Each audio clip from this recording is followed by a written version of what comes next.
Hello friends, welcome to civil solve. आज आपका सोम का कंप्लीट सब्जेक्ट का जो है ऑब्जेक्टिव लेक्चर होगा। चलिए स्टार्ट करते हैं। The equation of elastic curve in terms of bending moment mx at any section is. तो जो इलास्टिक कर्व की इक्वेशन होती है वो होती है EI into Y EI into d2 dy/dx square equal to -m। ठीक है, तो किसी भी सेक्शन x पर अगर आप बात कर रहे हैं तो ये -mx हो गया। अगर बेंडिंग मोमेंट mx दे रखा है तो इसमें से अगर ऑप्शंस देखते हैं आप तो पहला ऑप्शन नेगलेक्ट कर सकते हैं, लास्ट ऑप्शन में आई नहीं है, EI ये भी फॉर्मूला नहीं है, सेकेंड ऑप्शन जो है वो आपका करेक्ट है। नेक्स्ट क्वेश्चन है अब ratio of length of column to the minimum radius of gyration of the cross sectional area of column is known as.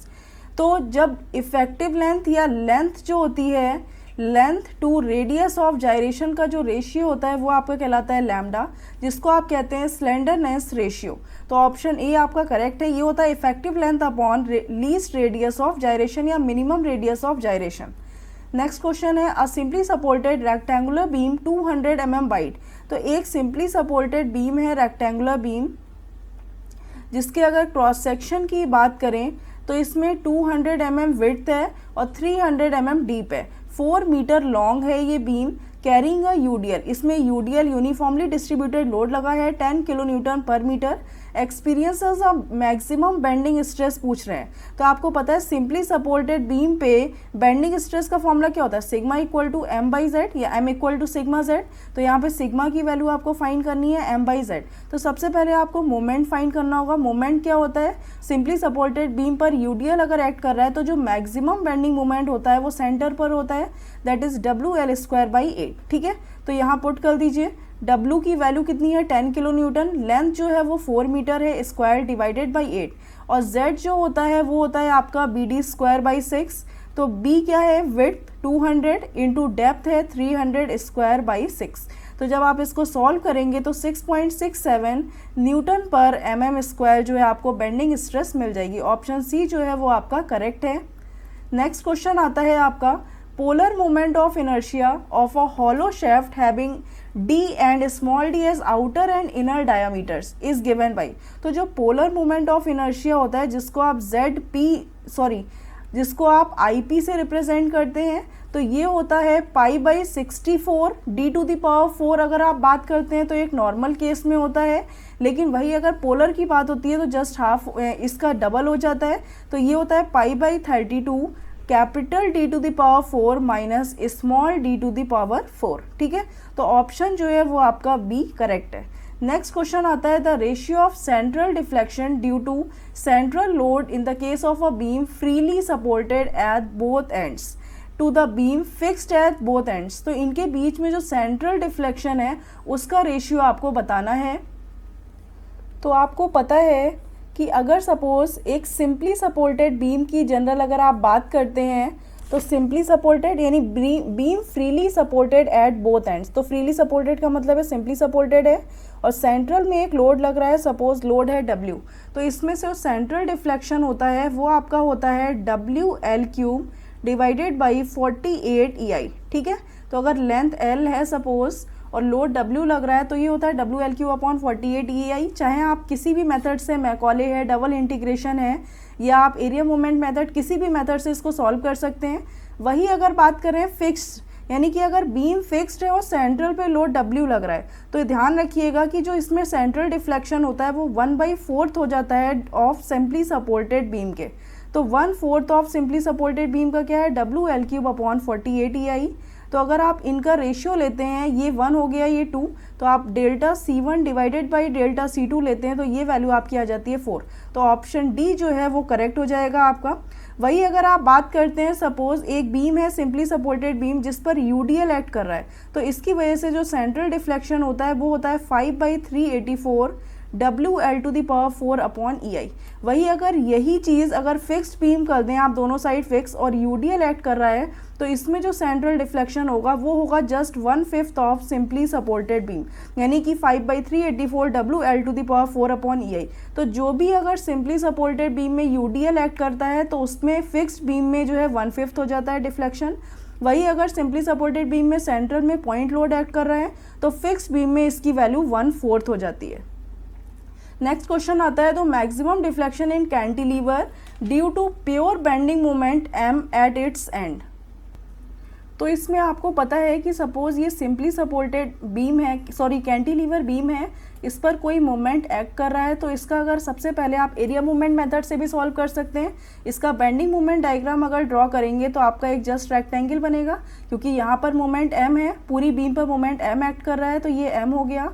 Length suppose l है, ठीक है। तो यहाँ पर अगर आपको ये फ्रीज एंड है तो यहाँ पर आपको एंड पर जो है डिफ्लेक्शन फाइंड करना है।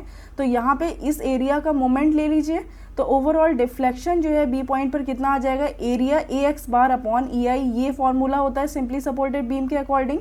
तो यहाँ पे इसका एरिया कितना हो जाएगा, m इंटू एल, ये तो एरिया हो गया x बार, यानी कि इसकी सेंट्रॉइड से डिस्टेंस कितनी होगी, l/2 इंटू 1 अपॉन EI। तो आपका आंसर क्या आ जाएगा, ml² अपॉन 2e इंटू आई।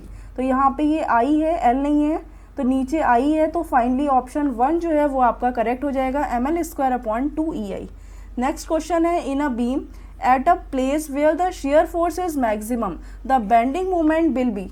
तो अगर जहाँ पर शेयर फोर्स जो है वो आपका मैक्सिमम होता है तो वहाँ पर बेंडिंग मोमेंट जो है वो आपका, जहाँ शेयर फोर्स आपका मैक्सिमम है वहाँ बेंडिंग मोमेंट ना तो मिनिमम होता है ना ही मैक्सिमम।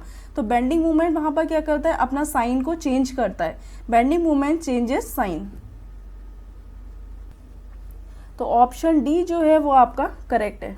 नेक्स्ट क्वेश्चन आता है, ratio of thickness to diameter for thin cylinder. तो थिन सिलेंडर के लिए जो T/D का रेशियो होता है that will be equal to 1/10, ठीक है। तो क्योंकि थिन सिलेंडर की बात कर रहे हैं तो T/D के लिए जो होता है इसकी वैल्यू 1/10 से 1/15 से कम होनी चाहिए। तो ओवरऑल यहाँ पे वैल्यू आ रही है 1/10। तो ratio of thickness to diameter अगर जस्ट पूछ रहे हैं तो आप यहाँ पे ऑप्शन टिक कर देंगे, ए ऑप्शन आपका करेक्ट है।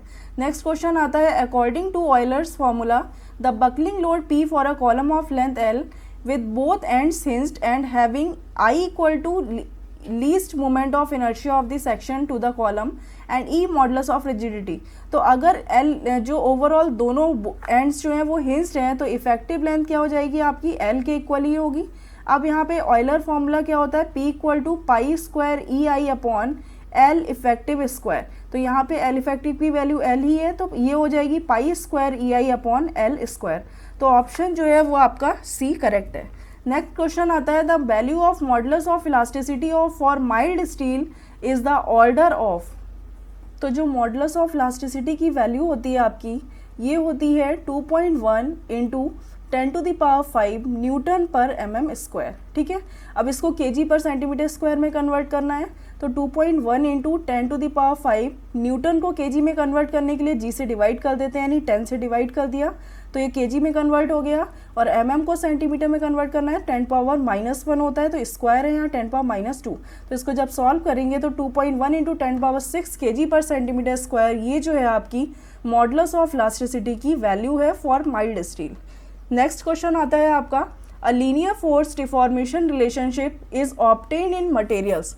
तो लीनियर फोर्स डिफॉर्मेशन रिलेशन जो है वो ऑब्टेन होता है जब वो हुक्स लॉ को फॉलो करता है। हुक्स लॉ क्या होता है, जो स्ट्रेस है वो डायरेक्टली प्रोपोर्शनल होती है टू स्ट्रेन के, ठीक है, ये आपका हुक्स लॉ कहलाता है। नेक्स्ट क्वेश्चन आता है, the property of a material by which it can be beaten और रोल्ड इनटू प्लेट्स। तो अगर आप किसी भी मटेरियल को बीट करके उसको किसी प्लेट में या थिन शीट में कन्वर्ट कर देते हैं तो वो प्रॉपर्टी आपकी कहलाती है मैलेबिलिटी। डक्टिलिटी का मतलब है कि उस प्रॉपर्टी में, मतलब उस मटेरियल को अगर आप एक थिन वायर में कन्वर्ट कर दें स्ट्रेच करके, लोड अप्लाई करके, तो वो आपकी डक्टिलिटी कहलाती है। प्लास्टिसिटी, इलास्टिसिटी आप जानते हैं। तो नेक्स्ट आता है, in a cantilever beam subjected to general loading the maximum bending moment at. तो हमेशा कैंटिलीवर बीम में मैक्सिमम बेंडिंग मोमेंट जो होता है वो आपका फिक्स सपोर्ट पर होता है, यानी फिक्स्ड एंड पर होता है। तो ऑप्शन ए जो है वो आपका करेक्ट है। नेक्स्ट क्वेश्चन आता है, moment of inertia of a rectangular section shown in figure about it's centroidal axis. तो सेंट्रॉइडल एक्सिस के अबाउट किसी भी रेक्टेंगल का जो मोमेंट ऑफ इनर्शिया होता है वो होता है b d³ upon 12। C option जो है वो आपका करेक्ट है। अब वही अगर मोमेंट ऑफ इनर्शिया, जैसे कि ये रेक्टेंगल है, इसकी विड्थ b है, डेप्थ d है, तो अबाउट दी सेंट्रोइडल और न्यूट्रल एक्सिस के अबाउट अगर आप बात करते हैं तो इसकी वैल्यू होती है BD³/12। अब वही अगर किसी भी बेस के अबाउट या किसी भी लाइन के अबाउट अगर पूछते हैं, सपोज बेस के अबाउट पूछ रहे हैं, तो जो बेस के अबाउट होता है वैल्यू, तो वो हो जाती है आपकी I अबाउट न्यूट्रल एक्सिस यानी CG के अबाउट प्लस AH²। किसी भी लाइन के अबाउट, चाहे टॉप के अबाउट, बॉटम के अबाउट, इस लाइन के अबाउट पूछ रहे हैं, तो I न्यूट्रल एक्सिस के अबाउट होता है BD³/12 प्लस एरिया जो होता है आपका पूरा एरिया क्या होगा B/D, और H होता है यानी कि जो इसकी सेंट्रॉइड है, इसका न्यूट्रल एक्सिस से जो डिस्टेंस होती है वो आपकी इसकी सेंट्रॉइडल कहलाती है। तो ये dy2 का भी हाफ कितना हो गया dy4, ठीक है। इसका होल स्क्वायर अगर आप कर देंगे तो आपको जो है बेस के अबाउट मोमेंट ऑफ इनर्शिया मिल जाएगा। ये वैल्यू होती है BD³/12 प्लस इसको जब सॉल्व करेंगे तो ये वैल्यू आ जाएगी BD³/16। तो इसको सॉल्व करने पे जो वैल्यू आएगी वो आपका बेस के अबाउट जो है मोमेंट ऑफ इनर्शिया को शो करेगा। सॉरी, इसमें ये होता है कि जो h की वैल्यू है यानी इस पॉइंट की अगर पूछ रहे हैं न्यूट्रल एक्सिस से जो डिस्टेंस है, ये d/2 होगा यहाँ पे, ठीक है। h का मतलब है कि किसी भी अगर उसका पूछ रहे हैं, बेस के अबाउट पूछ रहे हैं, तो बेस से जो न्यूट्रल एक्सिस की डिस्टेंस है वो आप यहाँ पे कंसीडर करते हैं, तो d/2, तो ये वैल्यू आ जाएगी BD³/4। तो जब आप इसको सॉल्व करेंगे तो ये होगा BH³/3, यानी बेस के अबाउट जो मोमेंट ऑफ इनर्शिया की वैल्यू होती है that is equal to BH³/3। Next question है आपका, which of the beam given in the following is a determinate beam. तो ये कुछ बीम के डायग्राम्स जो हैं थोड़े से गलत हैं। पहला डायग्राम है आपका इस टाइप सा, ये A और B है जिसमें दो सपोर्ट सिंपली सपोर्टेड लगे हुए हैं, और नेक्स्ट जो है बीम, इसका डायग्राम है आपका एक फिक्स सपोर्ट है, इसके बाद एक सिंपली सपोर्टेड यानी प्रॉप्ड कैंटिलीवर है ये आपका, ये फिक्स्ड एंड है, ये प्रॉप्ड एंड है। फिर नेक्स्ट जो C ऑप्शन है इसमें क्या है कि दोनों ही साइड जो है वो आपके फिक्स सपोर्ट्स हैं। फिर नेक्स्ट बीम जो है लास्ट में एक सेंटर में सपोर्ट लगा है, एक लास्ट में सपोर्ट लगा हुआ है। तो इसमें आपको बताना है कौन सी बीम डिटर्मिनेट है। तो आप यहाँ पे देख सकते हैं कि फर्स्ट बीम में जो है दो सपोर्ट्स लगे हुए हैं, दो वर्टिकल रिएक्शंस लगी हैं। तो इस केस में जो नंबर ऑफ इक्विलिब्रियम रिएक्शंस होंगी वो आपकी कितनी हो जाएंगी, 2 हो जाएंगी, यानी total number of reactions R - S होता है। तो इस केस में रिएक्शंस की वैल्यू कितनी है 2 - S, यानी इक्विलिब्रियम इक्वेशन की वैल्यू भी 2 है। तो ये वैल्यू 0 आ गई, इसका मतलब है ये बीम आपकी डिटर्मिनेट है। इसमें अगर आप बात करते हैं नेक्स्ट बीम में, तो आप यहाँ पे देख रहे हैं कि overall R - S total number of reactions कितनी है, यहाँ पे कोई भी हॉरिजॉन्टल लोड सपोर्ट नहीं लगा हुआ है। तो आप यहाँ पे बोल सकते हैं यहाँ पे 2 रिएक्शंस, हॉरिजॉन्टल सपोर्ट को 0 कर दीजिए, तो यहाँ पे एक ये रिएक्शन और एक मोमेंट, तो 2 और 3 रिएक्शंस टोटल हैं और नंबर ऑफ इक्विलिब्रियम इक्वेशन 2 हैं। तो इसको जब आप सॉल्व करेंगे तो 1 आ जाएगी, यानी 1 डिटर्मिनेसी मिल रही है। सिमिलरली यहाँ पर 3 डिटर्मिनेसी आपको मिलेगी क्योंकि हॉरिजॉन्टल रिएक्शन इधर भी लग रही है इधर, तो आप यहाँ पे 3 रिएक्शंस को कंसीडर करेंगे। सेम यहाँ पर 3 रिएक्शंस है, टोटल 6 - 3 3 डिग्री ऑफ डिटर्मिनेसी है। तो पहला ऑप्शन जो है वो आपका डिटर्मिनेट बीम कहलाएगी, बाकी सारी बीम्स जो हैं वो आपकी इनडिटर्मिनेट है। नेक्स्ट क्वेश्चन आता है the effective slenderness ratio of a cantilever column. तो कैंटिलीवर कॉलम की अगर आप बात करें तो सपोज L लेंथ है, तो यहाँ पे इफेक्टिव लेंथ क्या हो जाएगी, 1 एंड फिक्स्ड है, अदर एंड फ्री है, तो ये हो जाएगी आपकी 2L। तो स्लेंडरनेस रेशियो होता है lambda equal to effective length upon radius, least radius of gyration. तो इफेक्टिव लेंथ यहाँ पे 2L है डिवाइडेड बाई R, तो ऑप्शन डी जो है वो आपका करेक्ट है। नेक्स्ट क्वेश्चन आता है Poisson's ratio is defined as the ratio of. तो पॉइजन्स रेशियो होता है lateral strain to linear strain का ratio. If A is the cross section and T is the moment of inertia, ये T नहीं है, यहाँ पर I है, is the moment of inertia of a given plane section, then radius of gyration R is given by formula. तो हमेशा ध्यान रखिएगा जो मोमेंट ऑफ इनर्शिया होता है in terms of area AR² होता है ये, यानी एरिया का जो मोमेंट है अगर आप ले रहे हैं मोमेंट ऑफ एरिया, तो ये सेकेंड मोमेंट ऑफ एरिया कहलाता है। तो यहाँ से जो R की वैल्यू निकालते हैं ये होती है √I/A। तो यहाँ पे ऑप्शन जो है वो आपका B करेक्ट है। नेक्स्ट क्वेश्चन आता है the maximum shear force in a simply supported beam of span L। एक सिंपली सपोर्टेड बीम है, स्पैन L है, मैक्सिमम शेयर फोर्स जो है subjected to a central point load, central point load लग रहा है तो सपोर्ट की वैल्यू W/2 आ जाएगी। यही आपका मैक्सिमम शेयर फोर्स कहलाएगा, क्योंकि अगर यहाँ पे बात करें तो शेयर फोर्स डायग्राम आपका कुछ इस टाइप का बनेगा। तो ये जो मैक्सिमम शेयर फोर्स की वैल्यू है that is equal to W/2। तो ऑप्शन ए जो है वो आपका करेक्ट है। नेक्स्ट क्वेश्चन आता है कि for simply supported beam shown in figure the magnitude of vertical reaction at B. तो बी पॉइंट पर जो वर्टिकल रिएक्शन है उसका मैग्नीट्यूड आपको बताना है। तो यहाँ पे आप देख सकते हैं कि ओवरऑल बीम सिंपली सपोर्टेड है, ठीक है। ये वैल्यू 1 मीटर है, ये वैल्यू जो है आपकी 2 मीटर है। तो यहाँ पर बी पे रिएक्शन की वैल्यू चाहिए तो summation of moment about A equal to 0 ले सकते हैं। तो यहाँ पे सपोज बी पर रिएक्शन की वैल्यू आर बी है, तो यहाँ पे आप आर बी की वैल्यू निकाल लीजिए। ए के अबाउट अगर मोमेंट लेंगे तो ये वैल्यू तो क्लॉकवाइज है 30 न्यूटन, 30 किलो न्यूटन इंटू 1, और ये वैल्यू जो है आर बी की एंटी क्लॉकवाइज है which is equal to R B into total distance कितनी है 3। तो यहाँ से जो आर बी की वैल्यू आ जाएगी that is equal to 10 kilo newton, ठीक है। तो यहाँ पे ऑप्शन डी जो है वो आपका करेक्ट है। इस टाइप के क्वेश्चंस अगर आते हैं तो ध्यान रखिएगा, जैसे कि सपोज कोई लोड लग रहा है, सिंपली सपोर्टेड है, लोड W है, ये डिस्टेंस A है, ये B है। तो अगर यहाँ पर रिएक्शन की वैल्यू चाहिए तो ये होती है W into overall distance side दूसरी वाली, यानी इसके पास वाली डिस्टेंस नहीं लेते, B divided by A plus B। वही अगर इधर आपको रिएक्शन की वैल्यू चाहिए तो W इंटू फार डिस्टेंस, फार्दर डिस्टेंस जो है वो A है, divided by A plus B। तो इसको जब आप सॉल्व करेंगे तो डायरेक्टली आपको इसकी वैल्यू मिल जाएगी। नेक्स्ट क्वेश्चन आता है strain energy due to sudden axial load given by. तो यहाँ पे resultant stress, axial load, resultant stress जो है आपकी ये गिवन है। ये आपका जो है स्ट्रेन की वैल्यू गिवन है और मॉडुलस ऑफ इलास्टिसिटी की वैल्यू गिवन है। यहाँ पर जो डेल्टा है वो आपका डिफ्लेक्शन है, ठीक है, ये रिजल्टेंट स्ट्रेस नहीं है। तो यहाँ पे अगर आप बात करते हैं, यहाँ पे आप लिख सकते हैं डिफ्लेक्शन। तो अगर आप सडन एक्सियल लोड और ग्रेजुअल एक्सियल लोड, दो टाइप के इसमें डिफरेंस देख लीजिए। ग्रेजुअल में क्या होता है कि जैसे कि सपोज ये स्ट्रेन है, ये स्ट्रेस की वैल्यू है, तो ग्रेजुअली में क्या होता है कि ये धीरे धीरे आपका आगे बढ़ता है, एक ट्रायंगल फॉर्म कर देता है, ठीक है। वही अगर सडन एक्सियल लोड की बात करें तो यहाँ पर ये जो है आपका एक रेक्टेंगल आ जाता है। यानी ओवरऑल सपोज आप इस टाइप से बोल सकते हैं कि आपका यहाँ पे ये लोड की वैल्यू है और ये डिफ्लेक्शन की वैल्यू है, ठीक है। तो ओवरऑल जो आपकी यहाँ पर अगर आप बात करते हैं इसका एरिया लेंगे तो ये आ जाता है P इंटू डेल्टा। तो ऑप्शन सी जो है वो आपका करेक्ट है। वही अगर आप बात करें कि ग्रेजुअल एक्सियल लोड में तो ये हो जाएगा हाफ P इंटू डेल्टा, क्योंकि ट्रायंगल का जो एरिया होता है वो हाफ P इंटू डेल्टा होता है। ये आपका ओवरऑल कहलाता है यहाँ पे स्ट्रेन एनर्जी की value half P into delta in case of gradually axial load. Next आता है क्वेश्चन आपका the beam shown in figure. जो बीम गिवन है ये आपकी फ्री कैंटिलीवर बीम है, सिंगल ओवरहैंगिंग बीम है, या डबल ओवरहैंगिंग बीम है, या प्रॉप्ड कैंटिलीवर बीम है। तो आप यहाँ से ऑप्शंस देख सकते हैं। ऑप्शंस में आपको पता है फ्री कैंटिलीवर, फ्री कैंटिलीवर का मतलब है इस टाइप की हो, तो ये तो नहीं है। डबल ओवरहैंगिंग का मतलब है कि इधर से भी इस टाइप का सपोर्ट, एक साइड से इधर हैंग कर रही है, दूसरे साइड से इधर हैंग कर रही है। लेकिन अगर आप बीम में यहाँ देखें तो सिर्फ एक ही साइड से हैंग कर रही है, ठीक है।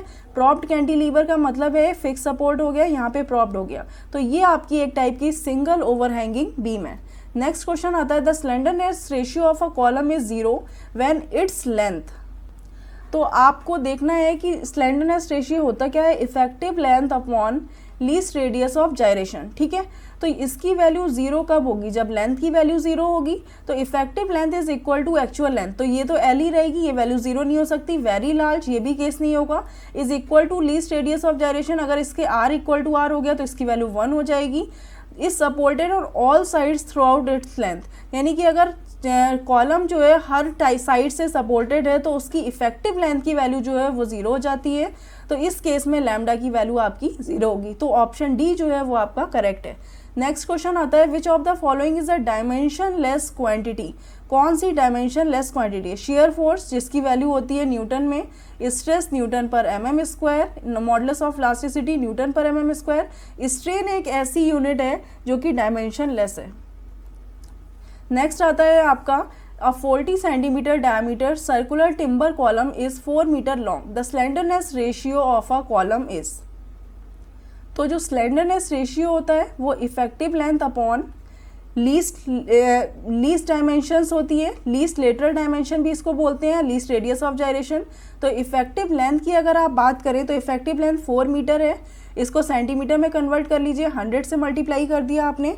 इसके बाद आपको लीस्ट लेटरल डायमेंशन, अगर सर्कुलर है तो लीस्ट लेटरल डायमेंशन, सबसे कम डायमेंशन जो है आपकी डायमीटर ही होगी, तो that is equal to 40 centimetre. इसको जब सॉल्व करेंगे तो इसकी वैल्यू आ जाएगी 10।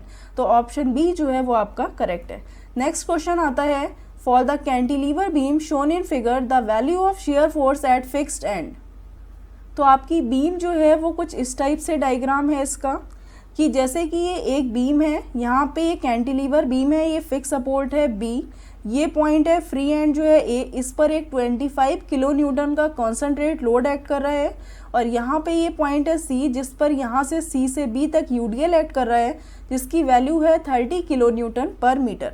तो ये वैल्यू तो हो गई 0.5 मीटर ए से सी तक की, और सी से बी तक की है 1.5 मीटर।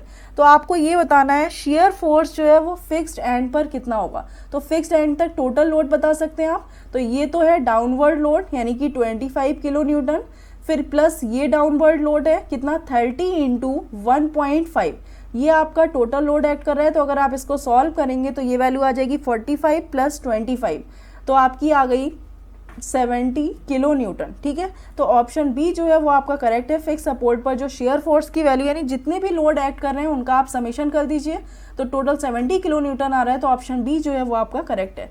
नेक्स्ट क्वेश्चन आता है, in a simply supported beam of L subjected to a UDL of intensity W kilo Newton पर मीटर। सिंपली सपोर्टेड बीम है, W किलो न्यूटन पर मीटर का लोड लग रहा है, लेंथ L है, तो maximum bending moment is expression, maximum bending moment जो आता है वो सेंटर पे होता है, जिसकी वैल्यू होती है WL²/8। नेक्स्ट क्वेश्चन है, compression member always tends to buckle in the direction of. तो जो कंप्रेशन मेंबर होते हैं वो किस डायरेक्शन में बकल करते हैं, ये along the least radius of gyration. तो जहाँ पर इसकी वैल्यू जो है सबसे कम होगी उसके अबाउट जो है कंप्रेशन मेंबर हमेशा बकल करेंगे। नेक्स्ट आता है कि moment of inertia of a rectangular section about it's base. तो बेस के अबाउट आपको बताना है कि मोमेंट ऑफ इनर्शिया की वैल्यू। तो आपको पता है किसी भी पॉइंट के अबाउट यानी बेस के अबाउट अगर आपको देखना है तो CG के about moment of inertia plus AH²। CG के अबाउट होता है BD³/12 प्लस एरिया क्या हो गया B × D, और H क्या हो गया यानी कि जो न्यूट्रल एक्सिस से बेस की जो डिस्टेंस है वो आप ले लीजिए, टोटल डिस्टेंस कितनी होगी D/2²। तो ये वैल्यू आ जाती है आपकी BD³/3। नेक्स्ट आता है the shear diagram for a cantilever beam subjected to a concentrated load at free end. तो यहाँ पे अगर फ्री एंड पे कंसंट्रेटेड लोड ऐड कर रहा है तो गिवन बाई, तो शेयर डायग्राम आपका क्या होगा। तो हमेशा ध्यान रखिए यहाँ पे सपोज W ऐड कर रहा है, ये लेंथ L है, तो यहाँ पर शेयर कितना आ रहा है W, डाउनवर्ड लोड है यानी कि डाउनवर्ड हो गया, तो राइट साइड से अगर आप कंसीडर करते हैं तो डाउनवर्ड पॉजिटिव मानते हैं, तो ये W प्लस ये यानी जो शेयर फोर्स डायग्राम आपका बन रहा है वो एक रेक्टेंगल जो है बनेगा। तो बी ऑप्शन जो है वो आपका करेक्ट है। हमेशा ध्यान रखिएगा कि अगर किसी भी बीम पर पॉइंट लोड एक्ट कर रहा है तो उसका हमेशा शेयर फोर्स डायग्राम एक रेक्टेंगल ही होगा किसी भी केस में, और वही अगर यूडीएल एक्ट कर रहा है किसी भी बीम पर तो उसका शेयर फोर्स डायग्राम हमेशा ट्रायंगल होगा। ठीक है, नेक्स्ट क्वेश्चन आता है आपका, deflection of the free and of a cantilever beam having a concentrated load W at mid span. यहाँ पे ये मिड स्पैन है तो W एक्ट कर रहा है, ये डिस्टेंस L/2 है, ये L/2 है, इस पॉइंट पर जो है फ्री एंड पर आपको डिफ्लेक्शन फाइंड करना है। एरिया मूवमेंट मेथड लगा दीजिए, तो इसका अगर बेंडिंग मूवमेंट डायग्राम देखेंगे तो ये बनेगा, ये आ गया अपना WL/2EI। ठीक है, तो ये आपकी ये वैल्यू हो गई लोड की, ये L/2 है, ये L/2 है। तो इस पॉइंट पर B पर अगर डिफ्लेक्शन फाइंड करना है तो B के अबाउट इसका मूवमेंट ले लीजिए एरिया का, तो इसका एरिया ट्रायंगल का क्या होगा, half into L/2 into WL/2EI। ठीक है, ये तो एरिया हो गया, और x बार, तो यहाँ से इसके CG तक की डिस्टेंस आप ले लीजिए, तो ये L/2 हो गई, प्लस यहाँ से 2/3 ऑफ L पे CG होती है हमेशा इसकी, तो 2/3 ऑफ L/2। तो जब आप इसको सॉल्व करेंगे तो ओवरऑल आपको डिफ्लेक्शन की वैल्यू मिल जाएगी। यहाँ पे ये वैल्यू आ जाएगी WL² / 8EI, और इसको सॉल्व करने पे ये वैल्यू आ जाएगी 5L/6। ठीक है, तो ये वैल्यू आ जाएगी 5WL³ / 48EI। तो ऑप्शन सी जो है वो आपका करेक्ट है। नेक्स्ट क्वेश्चन आता है, of the several prismatic beams of equal length and of same material the beam then can carry maximum load in flexure is the one having maximum.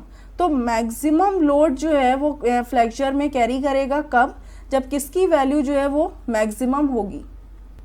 तो अगर section modulus की value जो होती है, section modulus जितना ज़्यादा वो उतना ही ज़्यादा लोड को बियर कर सकता है। क्यों? क्योंकि उतना ही ज़्यादा बेंडिंग मूवमेंट होगा। m directly proportional to z होता है, तो जितना ज़्यादा z होगा उतना ज़्यादा m होगा, जितना ज़्यादा m होगा तो उतना ही ज़्यादा m तब ज़्यादा होगा जब लोड आपका मैक्सिमम होगा। तो ऑप्शन सी जो है वो आपका करेक्ट है।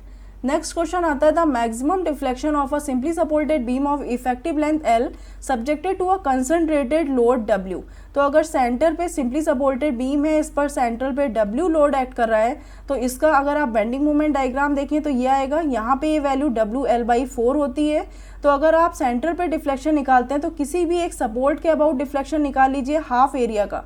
तो यहाँ पे अगर डेल्टा ए पॉइंट पर निकालिए, यानी सेंटर पर डिफ्लेक्शन चाहिए, तो इसके अबाउट मूवमेंट ले लीजिए।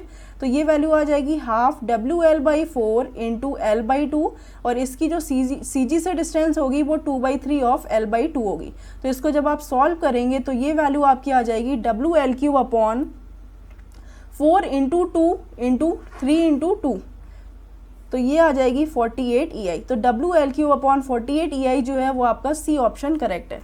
नेक्स्ट क्वेश्चन आता है, a simply supported beam is carrying distributed load of 0 intensity over one support to linear varying nature of intensity over other support. यानी कि सिंपली सपोर्टेड बीम है, इस टाइप का ओवरऑल डायग्राम यूवीएल बन रहा है, यूनिफॉर्मली वेरिंग लोड है, यहाँ पर W पर मीटर है और यहाँ पर 0 है। तो shape of bending moment diagram क्या होगा? इस केस में जो shape of bending moment diagram होता है वो हमेशा क्यूबिक पैराबोला होता है। पैराबोला यूडीएल के केस में बनता है, लीनियर जो है वो आपका अगर पॉइंट लोड है, ठीक है, तो क्यूबिक पैराबोला जो है वो आपका shape of bending moment diagram होगा। नेक्स्ट क्वेश्चन आता है आपका, the maximum dimension of core section for a rectangular cross section under eccentric loading on a column B into D. तो मैक्सिमम डायमेंशन कोर सेक्शन की आपको find करनी है। तो हमेशा ध्यान रखिएगा, जो इसेंट्रिसिटी होती है इस केस में वो B/3 और D/3 रहती है हमेशा। तो ऑप्शन जो है वो आपका डी करेक्ट है। नेक्स्ट क्वेश्चन आता है, the shear force at the mid span at point D in the following beam is. तो ये जो डायग्राम है ये आपका थोड़ा सा गलत है। क्वेश्चन जो है डायग्राम आपका इस टाइप का बना हुआ है कि यहाँ पर ए पर जो है ये आपकी एक सिंपली सपोर्ट लगा हुआ है, बी पर जो है रोलर सपोर्ट है, तो ये, और ये सेंटर में डी है, ये बी है आपका पॉइंट, और लास्ट में जो फ्री एंड है सी, यहाँ पर एक मोमेंट ऐड कर रहा है एम। ठीक है, तो आपसे पूछ रहे हैं ये सारी डिस्टेंसेस L/2, L/2 और L/2 है। तो जो मिड स्पैन पॉइंट है ये डी, इस पर शेयर फोर्स की वैल्यू फाइंड करनी है। तो सबसे पहले अगर सपोर्ट्स की वैल्यू मिल जाए तो आप बता सकते हैं। तो बी के अबाउट मोमेंट ले लीजिए, moment about B equal to 0। तो यहाँ पे अगर देखें तो ये आर ए रिएक्शन मान ली सपोज ए पर, तो आर ए क्लॉकवाइज है, आर ए इंटू एल, और ये वैल्यू जो है एंटी क्लॉकवाइज है which is equal to M into L/2। तो यहाँ पे अगर आप देखते हैं तो आर ए की वैल्यू आपकी कितनी आ जाएगी, m/2। तो यहाँ पर अगर आप मोमेंट लेते हैं तो m इंटू ये डिस्टेंस तो यूज़ नहीं होगी, तो डायरेक्टली मोमेंट है, तो इसकी वैल्यू आ जाएगी m/L। तो जो m/L ये सपोर्ट की रिएक्शन की वैल्यू है, यही आपका डी पर शेयर फोर्स हो जाएगा। अगर आप लेफ्ट साइड से देखते हैं सिर्फ एक ही लोड वर्क कर रहा है, तो इसका ऑप्शन जो है वो आपका सी करेक्ट होगा। नेक्स्ट क्वेश्चन आता है, two identical simply supported beam of span L are subjected to equal load W। One beam is carrying the load W at its centre. यानी कि एक सिंपली सपोर्टेड बीम है जिसमें load W जो है वो सेंटर पर लग रहा है, and the other one is carrying in the form of UDL, और दूसरा जो लोड है वो W वो UDL की फॉर्म में लग रहा है, यानी W पर मीटर। तो यहाँ पे कैपिटल W की वैल्यू हो जाएगी W इंटू स्मॉल l। ठीक है, तो the ratio in their mid span bending moment, तो यहाँ पर सेंटर में बेंडिंग मोमेंट 1 पर कितना होगा ये आपको पता है, WL/4। वही अगर आप बेंडिंग मोमेंट की बात करें तो यहाँ पर जो बेंडिंग मोमेंट होगा, सॉरी ये बेंडिंग मोमेंट है 1 पर, और यहाँ पे जो बेंडिंग मोमेंट 2 पर अगर आप बात करते हैं तो ये होता है आपका WL²/8। तो W into L, capital W हो गया, तो कैपिटल WL/8। तो अगर आप इसको सॉल्व करते हैं, इसका रेशियो लेंगे, तो आंसर आपका आ जाएगा कि डायरेक्टली 2। ठीक है, तो बी ऑप्शन जो है वो आपका करेक्ट है।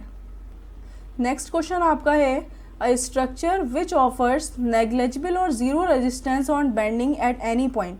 तो हमेशा किसी भी पॉइंट पर जो बेंडिंग मोमेंट ज़ीरो होता है वो आपका कहलाता है केबल। केबल के हर पॉइंट पर जो है मोमेंट आपका ज़ीरो रहेगा, वो ज़ीरो रेजिस्टेंस को ऑफर करता है। नेक्स्ट क्वेश्चन है angle of twist of a circular shaft under the action of torsional moment T.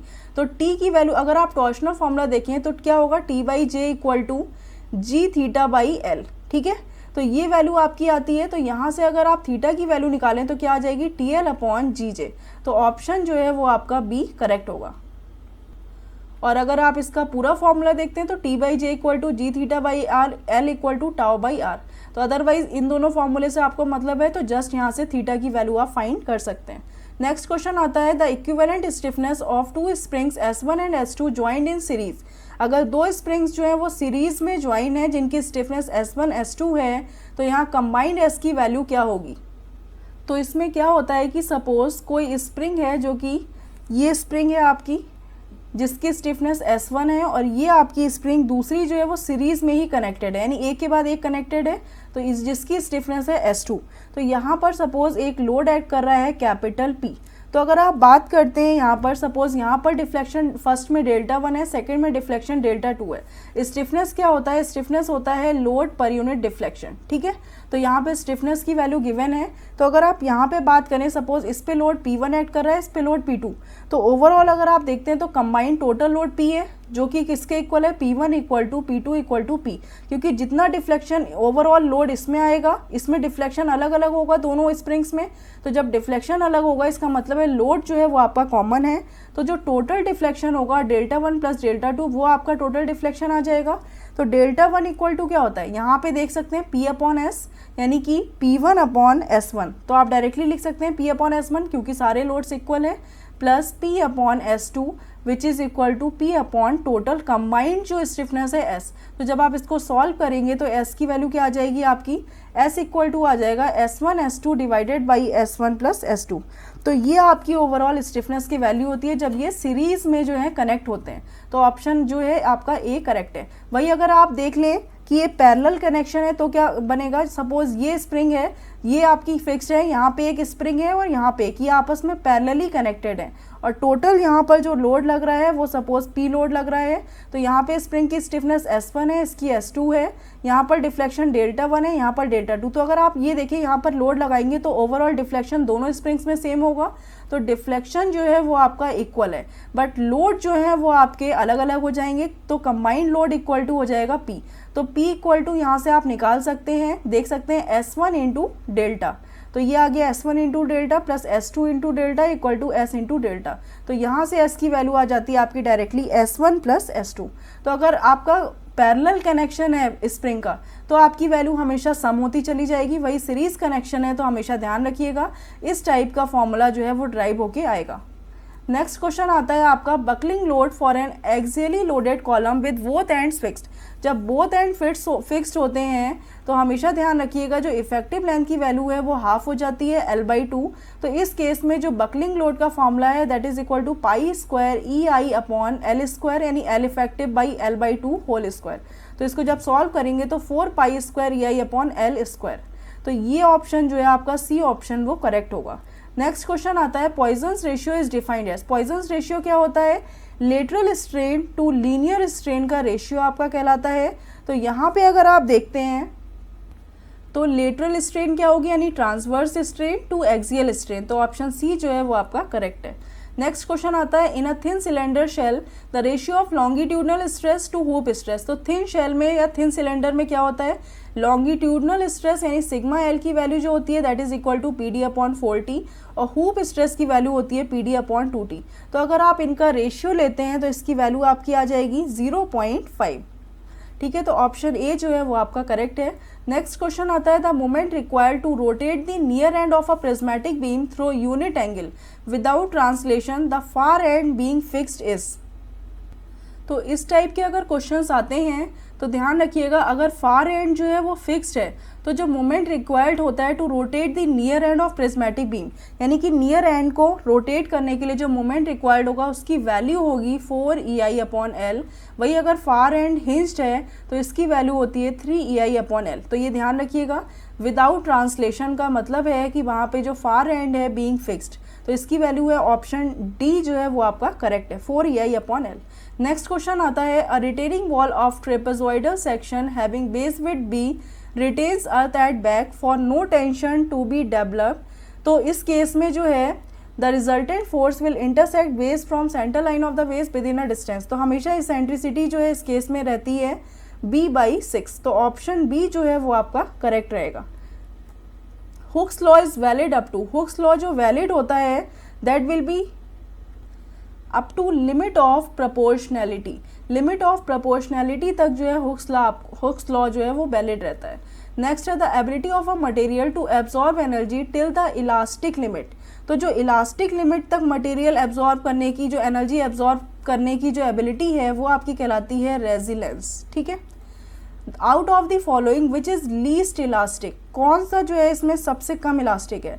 तो सिल्वर, आयरन, कॉपर, ये सब क्या है? ये आपके इलास्टिक मटेरियल्स हैं। रबर की अगर आप बात करें तो ये लीस्ट इलास्टिक है क्योंकि इसमें प्लास्टिक स्ट्रेन ज़्यादा होती है कंपैरेटिवली इलास्टिक स्ट्रेन से। नेक्स्ट क्वेश्चन आता है, the equivalent length of a column length L having both ends fixed. जब बोथ एंड फिक्स्ड होते हैं तो इक्विवेलेंट लेंथ जो है वो आपकी L/2 हो जाती है। नेक्स्ट क्वेश्चन है, for a given stress the ratio of moment or of resistance of a beam of a square cross section when placed with its two side horizontal to the moment of resistance with its diagonal is given by। तो इसको मैंने solve कराया है तो इसकी value directly होती है √2, क्योंकि जब आप स्क्वायर की बात करते हैं और वही आपका जो डायगोनल्स हॉरिजॉन्टल वर्टिकल होते हैं तो इसकी जो मोमेंट ऑफ रेजिस्टेंस है वो आपका 14.4% ज़्यादा होता है। नेक्स्ट क्वेश्चन आता है आपका, a bar L meter long and having its area of cross section A is subjected to a gradually applied tensile load. The strain energy stored in the bar is given by। तो इसकी value आपको पता है कि अगर gradually applied हो रहा है तो ये हाफ होता है P into delta, load into deflection. तो P को आप यही लिख सकते हैं, लोड को आप क्या लिख सकते हैं, PL/A। तो इसको जब सॉल्व करेंगे P²L/2AE, इसका मतलब है W²L/2AE जो है वो आपकी स्ट्रेन एनर्जी हो जाएगी। The predominant effect of an axial tensile force on a helical spring is twisting। तो predominant effect क्या होता है? क्योंकि ये torsional spring कहलाती है इसीलिए आप इसको बोलते हैं predominant effect सबसे ज़्यादा क्या है? twisting की वजह से ही है। Slope at the support of a simply supported beam of effective length L with a central point load W। तो इस केस में जो स्लोप की वैल्यू होती है that will be equal to, suppose centre में पॉइंट लोड लग रहा है तो अगर आप इसका बेंडिंग मोमेंट डायग्राम देखें तो ये WL/4 आ गया, ये 0।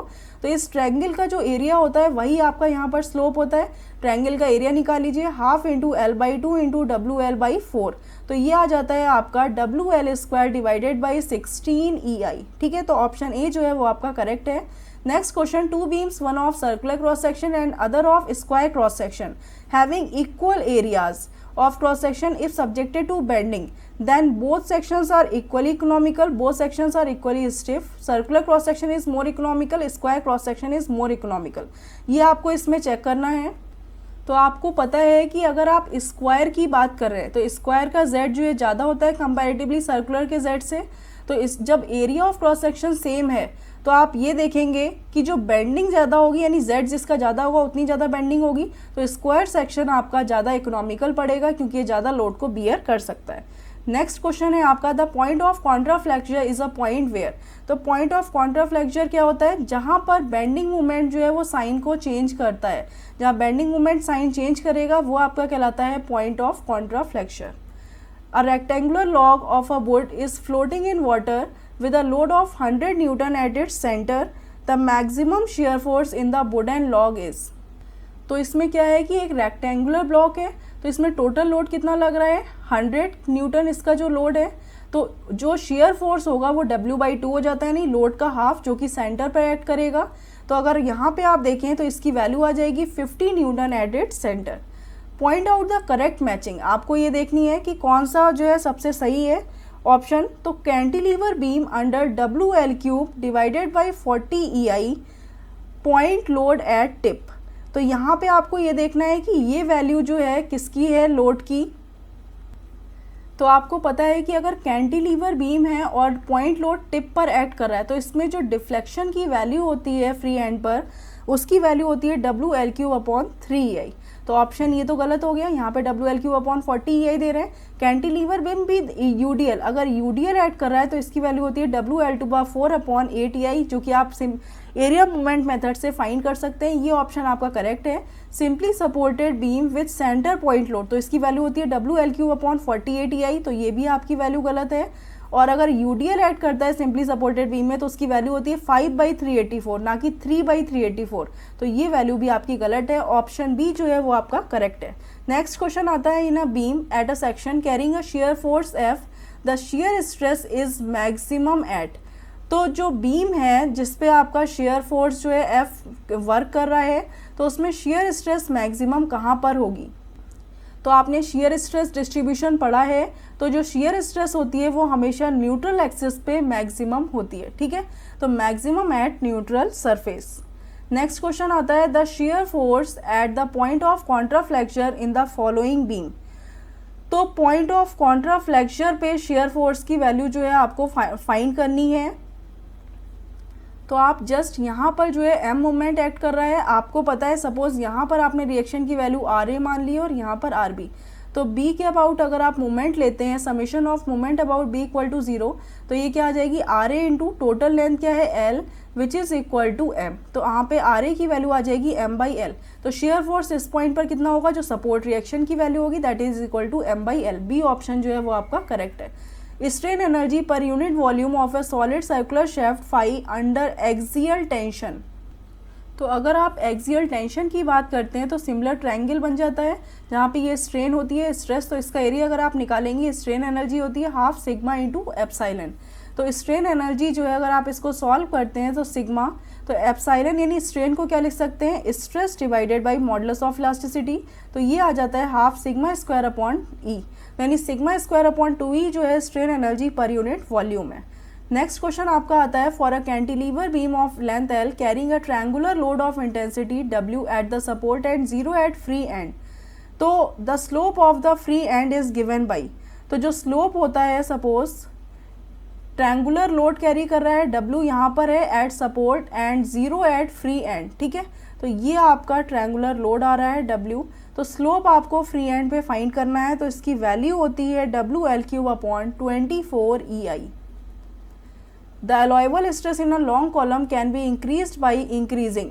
तो अलोएबल स्ट्रेस जो है आपको लॉन्ग कॉलम की इंक्रीज करनी है, तो आप क्या इंक्रीज कर सकते हैं, तो यहाँ पे आपको पता है फॉर्मूला क्या होता है, P = π²EI/L², ठीक है, तो यहाँ पे π²EI को AR² लिख सकते हैं, डिवाइडेड बाई L², तो फोर्स अपॉन एरिया यानी कि स्ट्रेस हो गई, तो ये हो गई π²ER²/L²।